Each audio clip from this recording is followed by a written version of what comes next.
భయంతో ముడుచుకుపోయిందనమాట ఆ లోపల.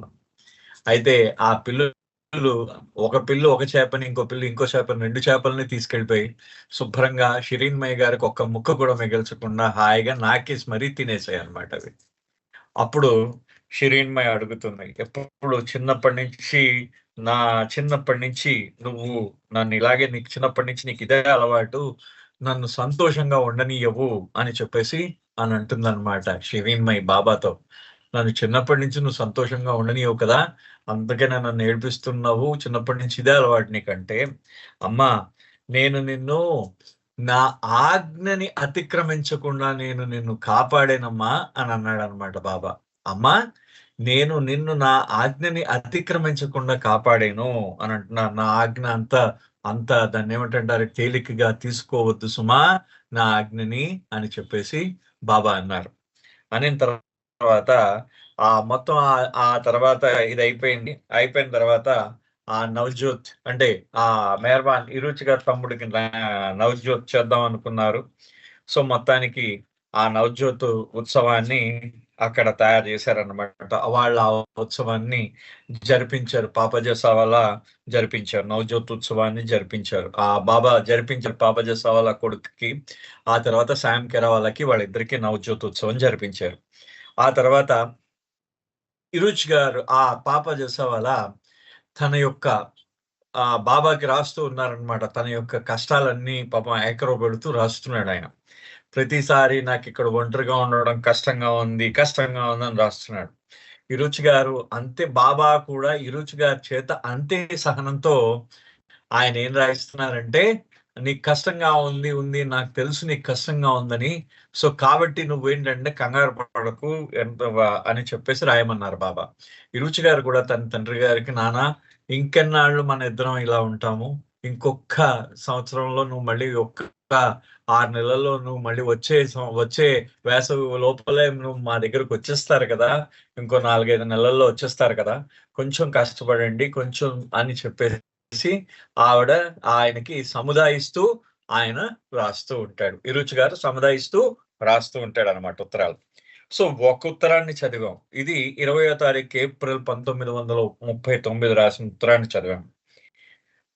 24వ తారీఖు మే అయితే 15వ తారీఖు మే నాడు బాబా వాళ్ళు ఏం చేశారంటే, ఈ రుచి గారు వాళ్ళ అమ్మగారిని, వాళ్ళ చెల్లెళ్ళని జబల్పూర్‌లో వదిలేశారనమాట. బాబా ఆయన తర్వాత ఆయన ఏం చేశారంటే, ఆ బాబాతో ఇరుచొచ్చేసాడు. వచ్చేసిన తర్వాత వాళ్ళు మెహరాబాద్ వెళ్ళాలి. ఒరిజినల్‌గా వాళ్ళు మెహరాబాద్ వెళ్ళాలి. కానీ మెహరాబాద్ వెళ్ళడానికి వాళ్ళకొక నెల సమయం పట్టింది. సో, ఇరుచి గారు రోజు ఉత్తరాలు రాస్తూ ఉండేవాడు. ఈ నెల రోజుల సమయంలో ఉత్తరాలు రాస్తూ ఉండేవాడు. ఈ బాబా ప్లాన్ చేసినట్టు బాబాని ఆయన జులైలో ఆయన బాబా దగ్గరికి రమ్మని రాశారు. ఇరుచి వాళ్ళ తండ్రిని జులై నెలలో రమ్మని రాశారు. ఇంకొక 2 నెలలే ఉంది. సో, ఇరుచి గారు రోజు పాపాజీ సవాలాకి ఇంకా ఉత్తరాలు రాస్తూ ఉన్నారు. ఆ ఉత్తరాలు మనకేంటంటే 24వ తారీఖు మే రోజు ఒక ఉత్తరం రాశారు. మేమిది ఆఖరి రోజు లోనావాలాలో మేమిక్కడి నుంచి మెహరాబాద్ వెళ్ళిపోతున్నాం. మేము నాగ్‌పూర్ నుంచి బయలుదేరిన తర్వాత బదనేరా, ఖాన్‌గాంవ్, జల్నా మీదుగా ఔరంగాబాద్ చేరాం.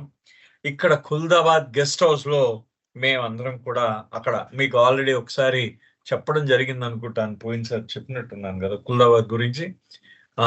కుల్దాబాద్ చాలా అది అక్కడ బాబా చేసిన కార్యక్రమం మనకు పోయినసారి ప్రస్తావించడం కూడా జరిగింది బాబా కార్యక్రమం గురించి.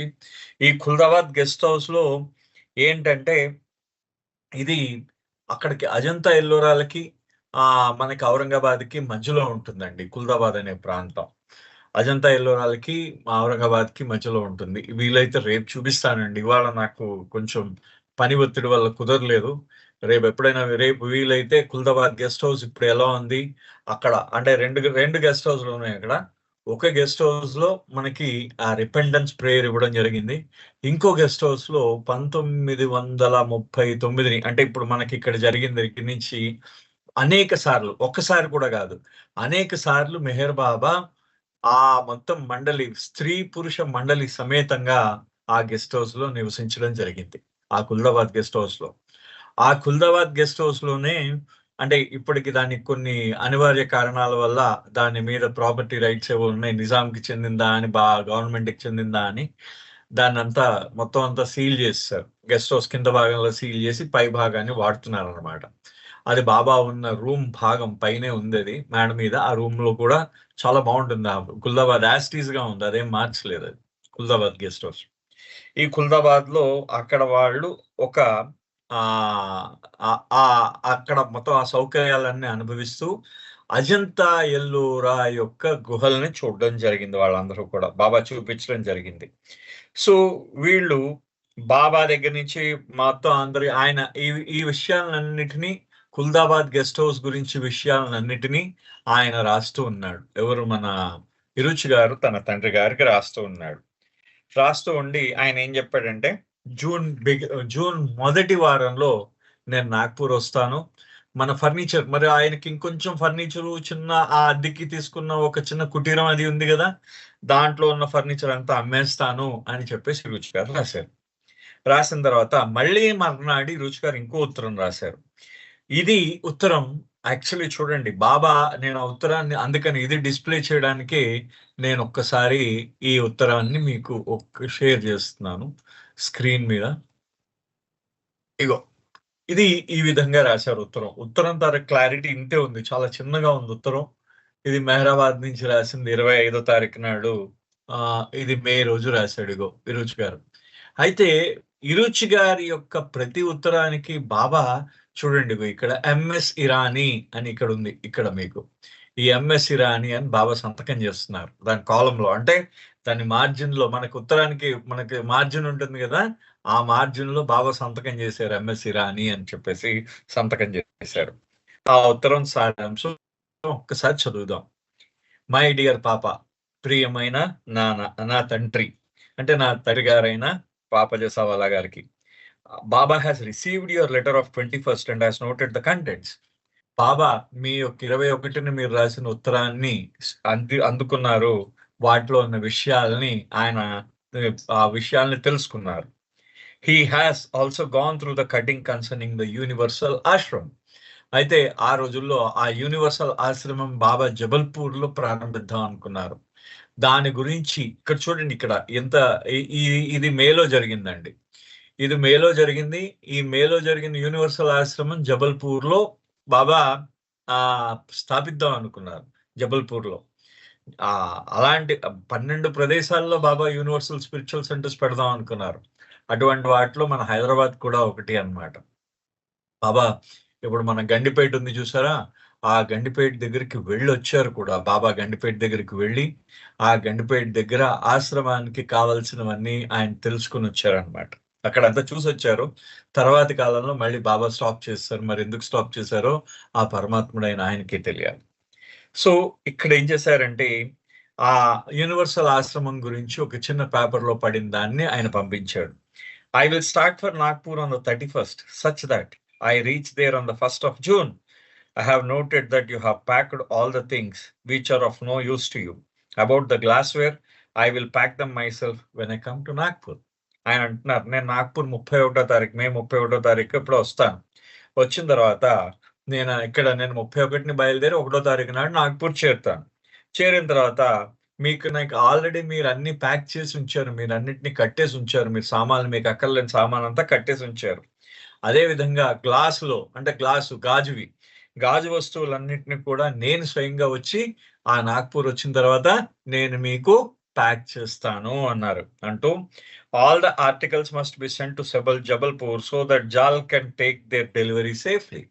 అంటే ఇవన్నీ కూడా మనం జబల్పూర్ పంపించేయాలి. ఇప్పుడు మనం ఏవైతే మన వస్తువులన్నీ ఉన్నాయో అవి జబల్పూర్ పంపిస్తే అవన్నీ జాల్ కెరవాలా జబల్పూర్ డిస్ట్రిక్ట్ కలెక్టర్ అనమాట. ఆయన ఆ డిస్ట్రిక్ట్ మెజిస్ట్రేట్ కూడా కాదు, అప్పుడు ఏదో అనేవారండి, మర్చిపోయాను, నేను చెప్తాను అది. అయితే ఆయన జబల్పూర్ కి ఆ కలెక్టర్ గా ఉండేవారు, డిప్యూటీ కలెక్టర్ గానే ఉండేవారు ఆయన. సో ఆయన దగ్గరికి పంపించేస్తే ఆయన దాన్ని జాగ్రత్తగా తీసుకువెళ్ళే ఏర్పాటు ఆయన చేస్తారు.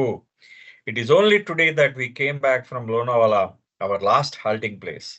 Our return journey was a bit adventurous. It was a fun to see the bus tucked out of Toka river ఆయన అంటారన్నమాట.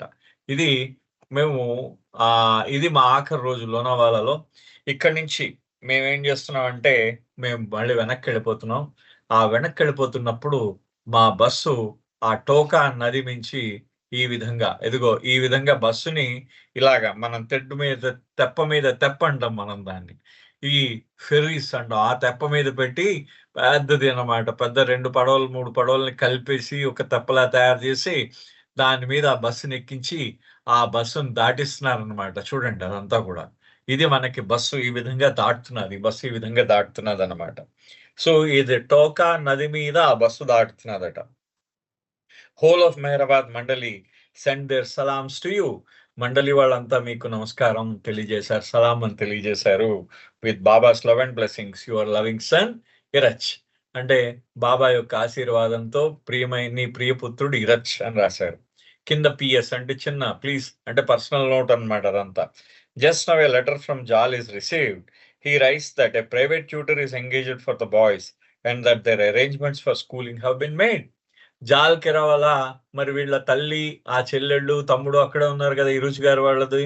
వాళ్ళ జాల్ కిరావాల ఇరుచి గారు తమ్ముడి యొక్క ఆయన చూస్తున్నాడు అన్నమాట. ఆయన వాళ్ళ యొక్క బాధ్యతలు ఆయన చూస్తున్నాడు అక్కడ. అంటే వాళ్ళకి ఒక ట్యూటర్ని అరేంజ్ చేయడం, బాబాయ్ డబ్బులు పంపించారు. ఒక్కొక్కసారి జాల్ కిరావాల ఇవ్వడం జరిగిందనమాట. అయితే అది మనకు తెలియదు ఎవరెవరు ఎన్నిసార్లు ఇచ్చారో. అయితే దానికి ఆయన చెప్తున్నారు ఏంటంటే ఆ జాల్ కిరావాల ఒక ప్రైవేట్ ఉపాధ్యాయుడిని చూసేస్తా వీళ్ళిద్దరు పిల్లలకి. అతను ఏం చేస్తున్నా ఎవరికి ఆ ఇరుచి గారు దాడి కిరావాలకి, ఆ తర్వాత మన ఇరుచి గారు తమ్ముడైన మెహర్వాన్కి. సో వాళ్ళిద్దరికి ఒక ట్యూటర్ని చూశారు. వాళ్ళకి స్కూళ్ళు కూడా అక్కడే ఆ స్కూల్ ఏర్పాట్లు కూడా జరుగుతున్నాయి అని చెప్పేసి ఇరుచి గారు ఉత్తరం రాశారు. ఈ ఉత్తరంలో counter signed in margin by MS Irani. ఇందాక మనం చూసాం కౌంటర్ సైన్డ్ అంటే దీన్ని బాబా అప్రూవ్ చేసినట్టు ఈ మార్జిన్ లో ఇక్కడ ఎంఎస్ ఇరానీ అని రాశారు. చూసారా? సో ఇది అన్నమాట బాబా అంటే ప్రతి ఉత్తరాన్ని కూడా బాబా అంటే బాబా ఒక ఇన్స్ట్రక్షన్ ఇచ్చారు. ఏ ఉత్తరం అయినా సరే, ఎటువంటి ఉత్తర ప్రత్యుత్తరాన్నైనా సరే వాళ్ళు ఏం చేయాలంటే ఈ బాబా ఆమోదిస్తేనే గాని ఆ ఉత్తరం బయటికి వెళ్ళడానికి లేదు, ఆ ఉత్తరం లోపలికి రావడానికి లేదు. సో ఇది బాబా చేసిన ఒక అత్యద్భుతమైన అంటే బాబా యొక్క ఆజ్ఞ. ఆ ఆజ్ఞని అత్యద్భుతంగా వాళ్ళు ఆ విధంగానే పాటించడం జరిగింది. ఎవరు మన దాని పేరేంటి మండలి సభ్యులు. అయితే బాబా టెల్స్ అస్ ఇరుచి గారు ఈ విధంగా చెప్తున్నారనమాట. ఏంటంటున్నారంటే Baba tells us not to worry but it is almost impossible. అంటే బాబా ఏం చెప్తూ ఉంటారు? నాట్ టు వరీ అని చెప్తారు. అంటే నాట్ టు వరీ అనేది నేను అంటే నాకెప్పుడు అంటే మీరెప్పుడు చింతవద్దు అని చెప్పేసి బాబా అంటారు. దీనికోసం అంటే మీకు యాక్చువల్లీ మంజిలీ మీమ్లో బాబా ఒక చిన్న మాట చెప్పారు. ఆ మాటనే మీకు ఇంకొకసారి నేను ఆ స్క్రీన్ షేర్ చేస్తాను చూడండి. అది అద్భుతమైన ఆర్టికల్. ఎందుకంటే ఇది బాబా ఇంత గొప్పగా మనకెప్పుడు కూడా ఇదిగో వై వరీ అంటారు బాబా మంజిలీ మీమ్లో. ఇది 13 అక్టోబర్ 1922 నాడు ఇచ్చారు. అంటే if there be a cause great or small present then a result must follow accordingly with a certainty. అంటే ఒక కారణం ఉందనుకోండి, ఒక గొప్ప కారణం, చిన్న కారణం, ఏదో ఒక కారణం ఉంది. ఆ కారణానికి ఖచ్చితంగా దానికి ఫలితం వస్తుంది. ఒక కారణం ఉంటే ఆ కారణానికి ఫలితం వస్తుందన్నమాట. Now the griefs and sorrows of this world are imaginary and self-created, for there is no cause for them that would justify the results. అంటే ఈ ప్రపంచంలో ఉన్న బాధలన్నీ, ఈ ప్రపంచంలో ఉన్న కష్టాలన్నీ కూడా ఊహాత్మకమైనవే. ఇవన్నీ సెల్ఫ్ క్రియేటెడ్, మన ద్వారా ఏర్పడినవే. నీకు నువ్వు స్వయంకృతాపరాధాలు. చూడండి మనం స్వయంకృతాపరాధం అంట మన బాధలు, మన కష్టాలు. అందుకనే అవి స్వయంకృతాపరాధం కాబట్టి వాటికి కారణం లేదు కాబట్టి ఆ ఫలితం కూడా మనం కారణం లేకుండా ఫలితం రాదు కదా. అంటే కారణం ఉంటేనే ఫలితం వస్తుంది. కారణం ఇమాజినరీ అయితే ఫలితం కూడా ఇమాజినరీయే. అంటే నీకు ఆ ఫలితం కూడా ఊహాత్మకమైంది. The result in order to be substantial and believable must have some cause for it. ఈ కారణం ఏదైతే ఆ ఫలితం ఉండాలంటే దానికి తగిన కారణం ఉండాలి. If the cause be absent then it naturally follows that effect or result is unsubstantial or imaginary. కారణమే లేకపోతే ఆ ఫలితం కానీ దాని యొక్క ప్రభావం కానీ దాని యొక్క ఫలితం కానీ సహజంగా అది కూడా ఊహించిందే, అంతా ఊహాత్మకమైనదే ఉంటుంది. Then why worry yourself about the sorrows gifts of pleasures of this world which have no cause behind them other than mere imagination. మరి ఇవన్నీ ఊహ అయినప్పుడు, ఊహాత్మకమైనవి అన్నప్పుడు ఎందుకు ఈ కష్టాలకి, బాధలకి, ఆనందాలకి ఎందుకు నువ్వు చింతించేస్తున్నావు ఊరికినే? ఎందుకు నువ్వు ఇవన్నీ ఊహాత్మకమైనవే. దానికి ఫలితం ఉండదు. ఆ ఫలితం లేని వాటి కోసం నువ్వెందుకు చింతిస్తున్నావు? Be a passive spectator. అక్కడ బాబా వాడిన పదం బీ ఎ పాసివ్ స్పెక్టేటర్. నిర్లిప్తమైన ఒక ప్రేక్షకుడుగా ఉండు. What is passing around you and keep the mind free and happy. నీ చుట్టూ ఉన్న వాటి గురించి ఏ విధంగా ఉండాలట? నిర్లిప్తంగా ఉండాలట. అప్పుడు Hafeez enjoins the same when he says, "Ho Hafiz, both the sorrows and happiness of the world are to pass away. Hence it is better that I should remain happy throughout." Hafeez అంటాడు ఏంటో తెలుసా? ఈ యొక్క కష్టాలు, సంతోషాలు, సుఖ దుఃఖాలు ఏవైతే సుఖాలు, దుఃఖాలు, కష్టాలు, ఆనందాలు ఇవన్నీ కూడా గడిచిపోయేవే, క్షణభంగురమైనవి. అవన్నీ వెళ్ళిపోతూ ఉంటాయి. అవి వస్తాయి పోతాయి, వస్తాయి పోతాయి. పాస్ అవ్వడం అంటే అవి వస్తాయి, అవి వెళ్ళిపోతాయి.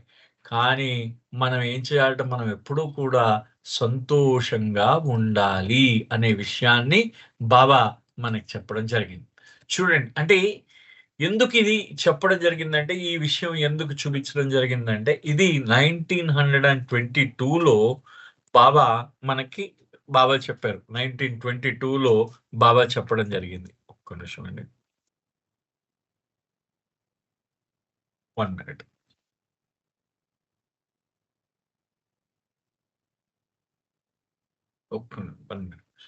ఆ 1922లో బాబా చెప్పడం జరిగింది ఈ విషయాన్ని. ఈ విషయం గురించి మనం అంటే ఎందుకు వరి మంచిది కాదు అనే విషయాన్ని బాబా ఫస్ట్ అదే విషయాన్ని మళ్ళీ చెప్తున్నారు ఈరోజు సభలో. Not only would we worry about practical considerations, but having written to Baba about such issues would then worry that perhaps by writing to Baba over every little detail and all his concerns, he might decide that keeping the Jasawala family with him was too much of a headache. అంటే ఆయన చెప్తున్నాడు అన్నమాట. అంటే ఇప్పుడు అంటే వరి ఎందుకు మనకు ఉండకూడదు అనే విషయాన్ని చెప్తూ ఆయన చెప్తున్నారు అన్నమాట. అంటే మామూలుగా మనం సాధారణంగా మనం చేస్తూ ఉంటాం. ఏది? మనం సాధారణంగా మన దైనందిన కార్యక్రమంలో మనం చింతిస్తూ ఉంటాం. ప్రతిదానికి చింతిస్తూ ఉంటాం. అంటే ఒక్కసారి మళ్ళీ వెనక్కెళ్దాం. 2 నిమిషాలు మళ్ళీ వెనక్కెళ్ళి బాబా ఏం చెప్తారో చూద్దాం. అంటే ఇప్పుడు నిజంగా మీ జీవితంలో ఆ కారణం లేదనుకోండి. ఆ కారణం లేకపోతే దాని ఫలితం కూడా ఉండదు. అంటే మీకిప్పుడు మీ కష్టాలు ఏవైతే ఉన్నాయో, మీ బాధలు ఏవైతే ఉన్నాయో, ఆ బాధల్ని, కష్టాలకి నిజమైన కారణం అంటూ ఏం లేదు వాటికి. వాటికి ఒకసారి బాబా ఏమంటారంటే, అవన్నీ మీకు ఊహ, మీ యొక్క స్వయంకృతాపరాధాలు అని చెప్పేసి బాబా చెప్పడం జరిగింది ఈ విధంగా. సో మీరు ఆ విషయం ఏంటంటే, వరి కాకుండా మీకు నిజమైన ఆనందం ఎప్పుడూ కూడా ఆ ఆనందం మీకు నిరంతరం మీరు నిరంతరంగా ఆనందంగా ఉండాలంటే ఏం చేయాలి? మీరు నిరంతర ఆనందం మీకు లభించాలంటే మీరు చేయాల్సిందేంటంటే మీ చుట్టూ జరుగుతున్న వాటికి మీరు నిర్లిప్తంగా ఉండడమే. పొంగిపోక్కర్లేదు. ఆనందం వస్తే పొంగిపోక్కర్లేదు, బాధ వస్తే కుంగిపోక్కర్లేదు. ఇక్కడ బాబా అక్కడ ఒక మాట అంటారు. కారణం ఏంటి? ఆనందం వస్తే పొంగిపోతూ ఉంటే ఎందుకు ఈ ఆనందం, ఎందుకు ఈ దుఃఖం, ఈ 2 కలుగుతూ ఉంటాయంటే బాబా అంటారు, ఈ అహంకారం ఏంటంటే అహంకారం ఏం చేస్తుందట? అసత్యమైన వాటికి అది సత్యం అనుకుంటూ ఉంటుందన్నమాట మన అహంకారం. అసత్యమైన వాటిని సత్యం అనుకుంటూ ఉంటుంది. సత్యం అనుకోవడం వల్ల దానికి దానికి దానికి ప్రతిస్పందిస్తూ ఉంటుందన్నమాట. ఈ అహంకారం ప్రతిదానికి ప్రతిస్పందిస్తూ ఉంటుంది. బాధొస్తే ప్రతిస్పందిస్తుంది, కోపం వస్తే ప్రతిస్పందిస్తుంది, దుఃఖం కలిగితే ప్రతిస్పందిస్తుంది. ఇవన్నీ కూడా మనకి మెంటల్ ప్రొజెక్షన్స్ అన్నారు. అంటే మానసికంగా ఇవన్నీ మన యొక్క మానసిక స్థితులు మాత్రమే. సో ఈ మానసిక స్థితులు ఇవన్నీ కూడా మన మానసిక ప్రతిక్రియలు. సో కాబట్టి నువ్వు చింతించాల్సిన అవసరం ఏముంది, కారణమే లేకుండా చింతించవలసిన అవసరం ఏముంది అని చెప్పేసి అంటారు. అంటే ఈ అంటే ఇప్పుడు ఎలా దీన్ని ఇంకో విధంగా చెప్తారు బాబా అప్పుడు.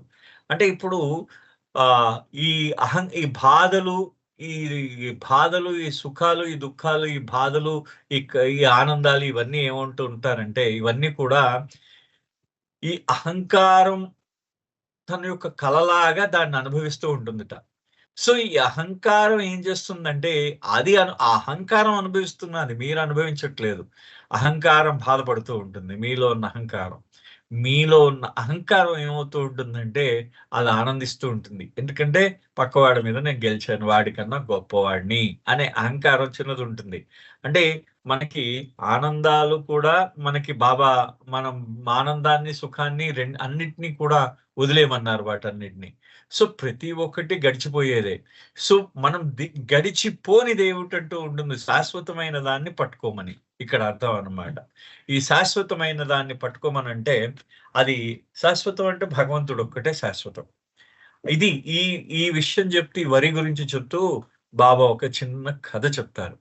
అంటే ఆయన ఒక బుద్ధుడు ఆయన ఏం చేస్తూ ఉంటాడంటే, ఆ బౌద్ధ భిక్షు ఏం చేస్తూ ఉంటాడు, అతను ఒకసారి ఒక ప్రశాంతమైన సరస్సులో అతను ధ్యానం చేసుకుంటూ ఉంటాడు. ఆ సరస్సు మధ్యలో ఉంటాడు. ఆ చిన్న దాన్నేమంటారంటే ఒక పడవలో ఉంటారు. ఆయన కళ్ళు మూసుకుంటూ ఉంటాడు, ధ్యానం చేస్తూ ఉంటాడు. తన ధ్యానంలో ఉన్నప్పుడు ఒక్కసారి ఒక అలొస్తుంది. ఆలోచన వెంటనే ఆ యొక్క ఆహ్, పడవ కదిలిపోతుంది. కదిలి పడవ కొంచెం కుదిపేసరికి అతనికి మొత్తం అతని యొక్క ఏకాగ్రత అంతా చెదిరిపోతుంది. అతను కళ్ళు తెరుస్తాడు. కళ్ళు తెరిచిన వెంటనే గభాలున అతనికి కోపం వచ్చేస్తుంది. ఎవరు నా యొక్క శాంతిని నా శాంతిని విఘ్నం చేసిన వాళ్ళు ఎవరు అని అతనికి కోపం వస్తుంది.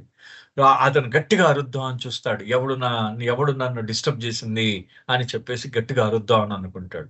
అయితే నిజంగా ఆ చుట్టూ చూస్తాడు. అలొచ్చింది అలా ఎళ్ళిపోయింది. ఆ చుట్టూ చూస్తే ఎవడు ఉండడు. అతనేమైంది, మొత్తం అంతా ఆహ్, అంత ఎంప్టీగా, అంత ఖాళీగా ఉంది. చుట్టూ ప్రశాంతంగానే ఉంది.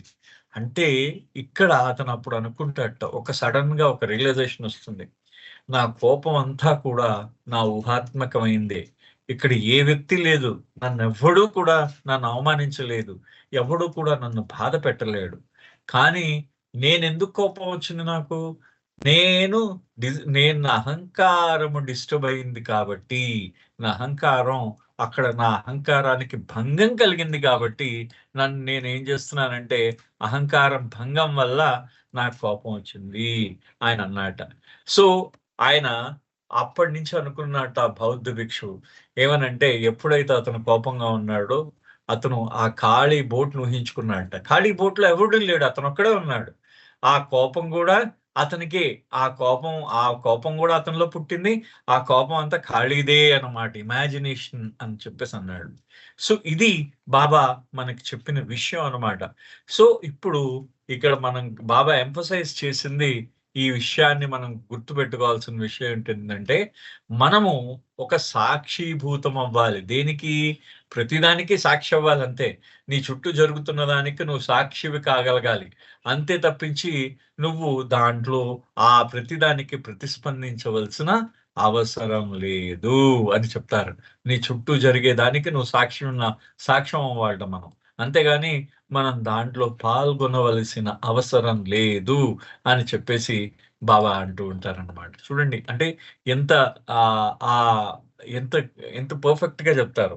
అదే విషయాన్ని ఇక్కడ కూడా చెప్తున్నారు. అంటే మనము ఈ ఆచరణాత్మకమైన విషయాల్లో మనం చింతించామనుకోండి, ఆ తర్వాత ఆయన పాపా జేసావాలా ఏం చేస్తున్నాడు, ప్రతిరోజు ఆయన ఆచరించవలసిన ప్రతి విషయాన్ని కూడా అతను దాని గురించి వర్రీ చెందుతూ, బాబాకి రాస్తూ పర్హాప్స్ అంటే చిన్న చిన్న విషయాలు కూడా బాబాకి రాసి, ఆయన బాబాకి తలనొప్పి తెప్పించడము, లేకపోతే ఆయన తన తలనొప్పిని బాబా మీదకి రుద్దేయడము చేస్తున్నట్టు అయిపోయింది అని అంటున్నారనమాట. He might decide that keeping the Jessawala family with him was too much of a headache.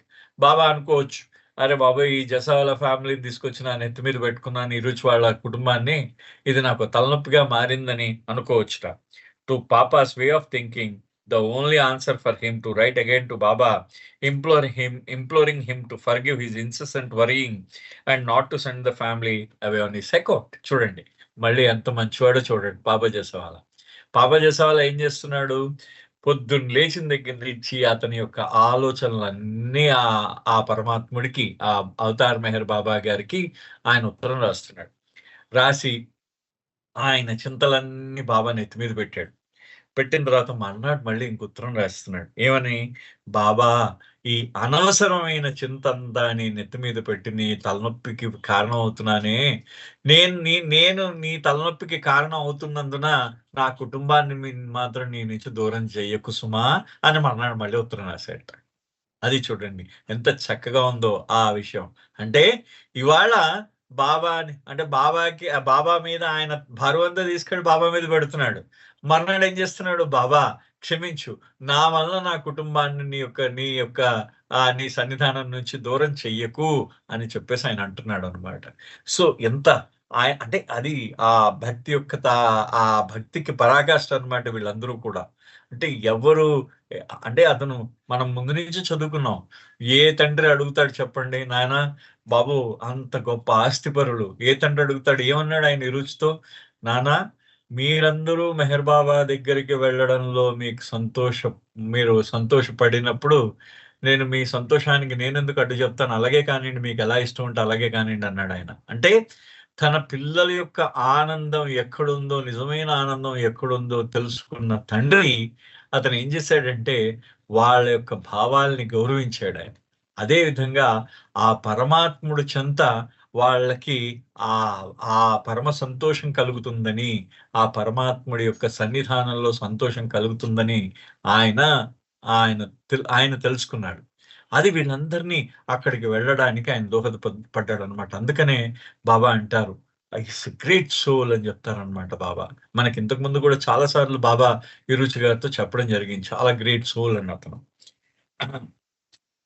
Baba reply gives us some insight, however limited, not only into how Baba dealt with Baba, but his sense of humor in doing so and his infinite patience. బాబా ఏవైతే సమాధానాలు ఇస్తున్నారో పాపా జసావాలాకి, అది ఎంత పరిమితమైన సమాధానం అయినా సరే, పాపా జసావాలా ఎరుచి గారి తండ్రిని ఏ విధంగా ఆయన సమాధాన పరిచారో అనేది ఇక్కడ మనం గమనించాల్సిన విషయం.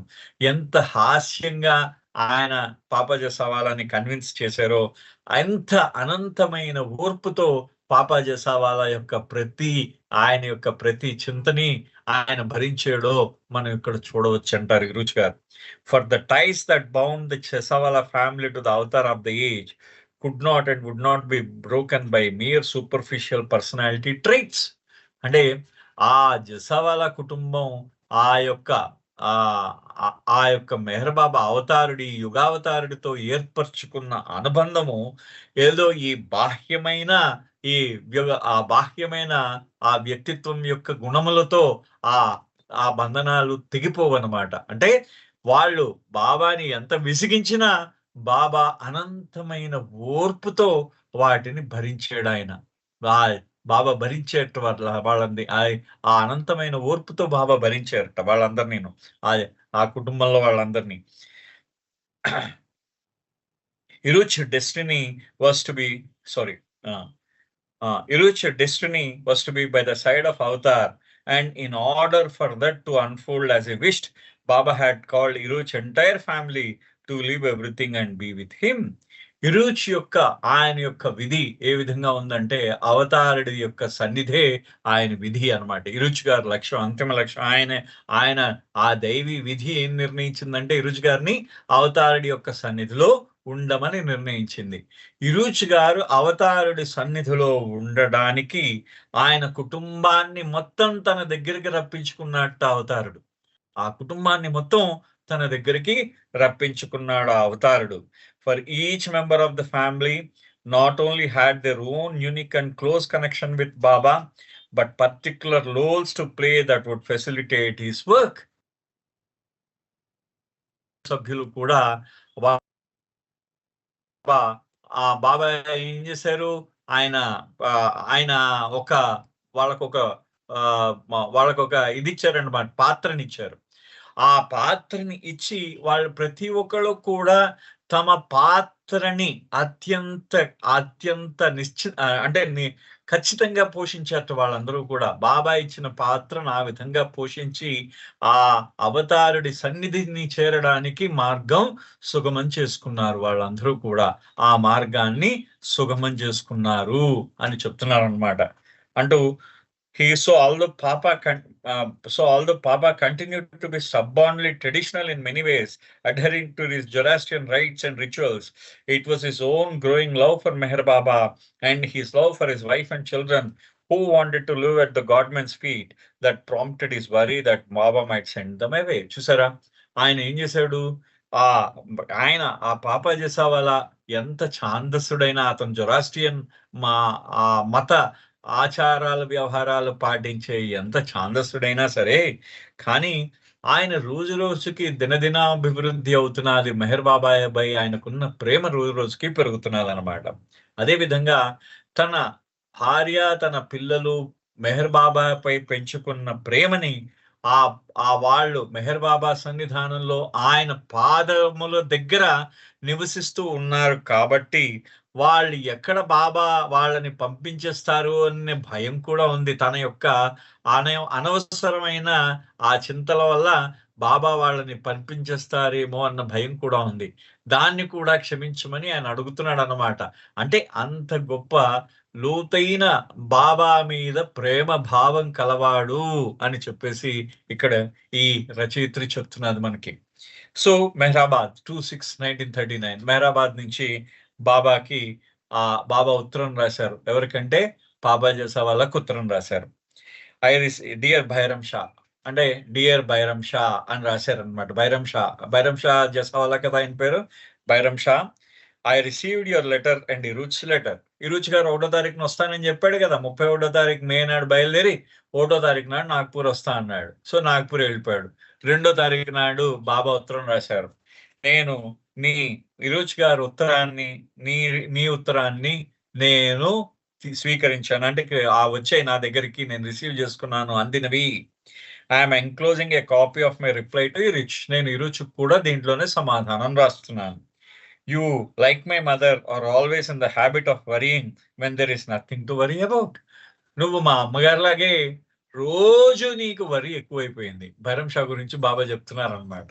ఏమయ్యా, మా అమ్మకి కూడా నీలాగే ప్రతిరోజు కూడా ఆ చింత, ఆ క్లేశం చాలా ఎక్కువ, ఎప్పుడు కలత చెందుతూ ఉంటుంది. ప్రతిదానికే కూడా ఆవిడ అందరినీ తొందర పెట్టడం, అందరికి ఆవిడ చింత క్లేశం ఆవిడకు ఉంటాయి. ప్రతిరోజు కూడా ఆవిడకు ఉన్నాయి. మా అమ్మగారి లాగే నువ్వు కూడా రోజు చింతించడం నేర్చుకున్నావు. You are like I promised you everything you asked and keep, and I will keep. I promised you everything you asked and keep and will keep them. అంటే నేను వాగ్దానం చేశాను. నేను వాగ్దానం చేశాను. నీకు చేసిన ప్రతి వాగ్దానాన్ని నేను నిలబెట్టుకుంటానన్నారు బాబా. ఇంక అంతకన్నా కావాల్సిందే ఉందండి. అంటే అవతారుడు ఆయన భగవంతుడు ఏం చేస్తున్నాడంటే తన భక్తుడికి చెప్తున్నాడు, నాయనా నీకు నేను ప్రమాణం చేశాను రా, నీ కుటుంబాన్ని చూస్తాను, నిన్ను చూస్తానని ప్రమాణం చేశాను. నిన్ను నేను ఖచ్చితంగా చూస్తాను. నేను చేసిన ప్రమాణాన్ని నేను నిలబెట్టుకుంటాను. ఎందుకు దానికోసం ఇంత ఇదైపోతున్నావు, ఇంత వరి అవుతున్నావు అని, ఇంత తొందరపడుతున్నావు, ఇంత ఆయాసపడుతున్నావు అని చెప్పేసి బాబా అంటారు. అంటూ you ought to be happiest of men knowing my love for you and yours. ఈ పురుషులందరిలోకి సంతోషపడే పురుషుడు అయి ఉండాలి. కారణం ఏంటంటే నువ్వు నీ మీద నీ మీద మీ అందరి మీద నా ప్రేమ ఎంతుందో నీకు బాగా తెలుసు. చూడండి ఆయన ఎలా చెప్పాడు ఆయన బాబా. ఆ ఆ ఆ భగవంతుడు అయ్యుండి ఆ భక్తుడికి సముదాయిస్తున్నాడు భక్తుడిని. ఆయన చింతిస్తూ ఉంటే భక్తుడు చింతిస్తూ ఉంటే ఆయన చెప్తున్నాడు అన్నమాట. నాయనా ఇగో ఇది ఇలా ఉంది. Well soon you will come and we will see how you don't listen. నువ్వు ఎలాగా నా దగ్గరికి వస్తావు కదా, వచ్చినప్పుడు నువ్వు ఎందుకు వినవో చెప్తానన్నారు బాబా. నువ్వు ఎలాగా నా దగ్గరికి వచ్చేస్తున్నావు కదా, ఎందుకు వినవో నేను చెప్తాను నీకు అన్నారు బాబా. లవ్ ఎంఎస్ ఇరానీ, ప్రేమతో ఆ ఎంఎస్ ఇరానీ అని బాబా రాశారు ఉత్తరాన్ని. From the beginning of the Bluebus tours, one of Baba's objectives had been to find a new site ideal for a building an universal spiritual center.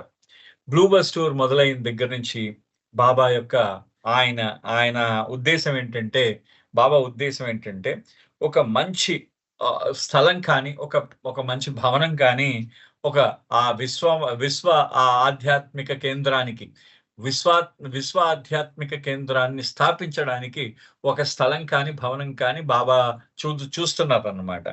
At first it had appeared that Mandla near Jabalpur might be perfect for his plans.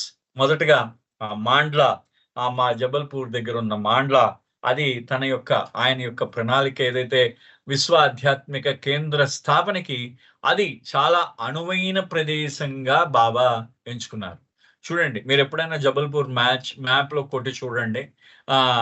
అంటే ఆ map లో కొడితే మీకు Jabalpur exact గా centre of దీంట్లో వస్తుంది, మనకి భారతదేశం సెంటర్ లో వస్తుంది మీకు.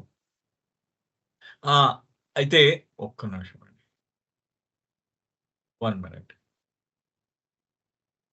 ఆ భారతదేశం అది ముఖ్యంగా అది అంటే భౌగోళికంగా మనం చూసినట్టయితే అది మనకి ఒక ఇది కనిపిస్తూ ఉంటుందన్నమాట. భౌగోళికంగా మనం ఆ జబల్పూర్ని కానీ మనం చూసినట్టయితే అది దీంట్లో కనిపిస్తూ ఉంటుంది, భారతదేశంలో ఆ సెంటర్ లో ఉంటుంది. నేను ఒక్కసారి మీకు మ్యాప్ చూపిస్తాను, మీరు చూడండి ఎక్కడ ఉందో చూడండి ఒక్కసారి.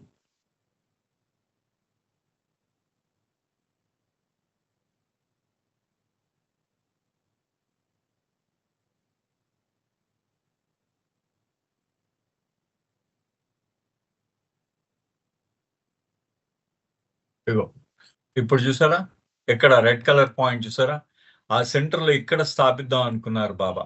ఇక్కడ యూనివర్సల్ స్పిరిచువల్ సెంటర్ ని స్థాపిద్దాం అని చూసారనమాట. సో ఇది యాక్చువల్లీ అంటే అది అన్ని రకాలుగా బాబా దానికి కారణాలు కూడా చెప్పడం జరిగింది. ఆ జబల్పూర్ లో ఎందుకు సెంటర్ పెట్టాలనుకుంటున్నారో దానికి తర్వాత కారణాలు కూడా చెప్పారు. అది మనకి చాలా చోట్ల వస్తుంది. అది భైరవమంగళ చరిత్రలో కూడా మేము చెప్పడం జరిగింది అది దానికి. సో ఇది యాక్చువల్లీ కారణాలు భైరవమంగళ ఎందుకు జబల్పూర్ నుంచి భైరవమంగళ మార్చేశారు అనే విషయంలో సడన్ గా అనమాట జూలై నెలలో బాబా ఏమన్నారంటే ఇంకా జబల్పూర్ వద్దు, భైరవమంగళకి వెళ్ళిపోతాం, సౌత్ లో మైసూర్కి వెళ్ళిపోదాం అన్నారు. మైసూర్లో వెతికారు. ఆ తర్వాత ఆ భైరవమంగళ సెంటర్ ఇప్పుడు ఏదైతే ఉందో అక్కడ ప్రారంభించారు.